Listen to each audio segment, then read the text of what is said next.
আমার আজন্ম আফসোস, এই পৃথিবীতে কেউ কখনো আমাকে শুধুমাত্র আমার জন্য ভালোবাসেনি।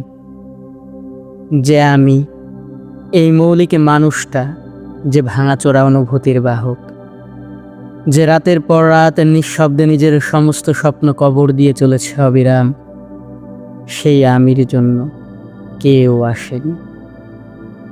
কেউ এতটা সাহস করেনি যে বলবে, তোমার সব অপূর্ণতা নিয়েই আমি থাকতে চাই, আমি থাকতে পারি। হ্যাঁ, কেউ কেউ এসেছিল মুহূর্তের মতো, 2-4 দিন গল্প হলো, কিছু শীতের দুপুর একসাথে কাটালো, কয়েকটা রাত তারা গুনে গুনে কেটে গেল, কিন্তু দিন শেষে তারাও চলে গেল অন্য কারো কাছে, যারা হয়তো কম জটিল, কম গভীর, অথবা বেশি উপযোগী। আমি মাঝে মাঝে আয়নার দিকে তাকিয়ে হেসে ফেলি, একটা তাচ্ছিল্যের হাসি, যেন নিজেকেই বলছি, তোমার মতো মানুষদের জন্য কেউ অপেক্ষা করে না।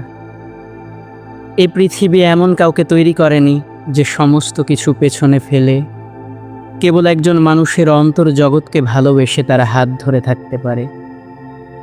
এমন ভালোবাসা গল্পে থাকে, উপন্যাসে মানায়, কবিতায় আর বাস্তবে নয়।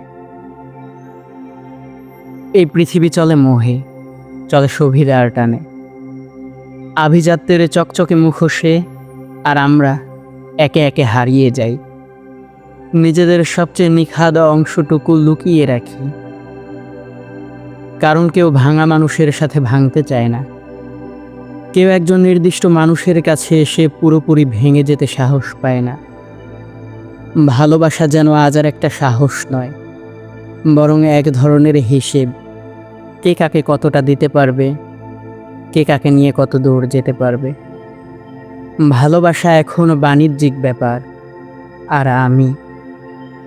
আমি আজও অপেক্ষা করি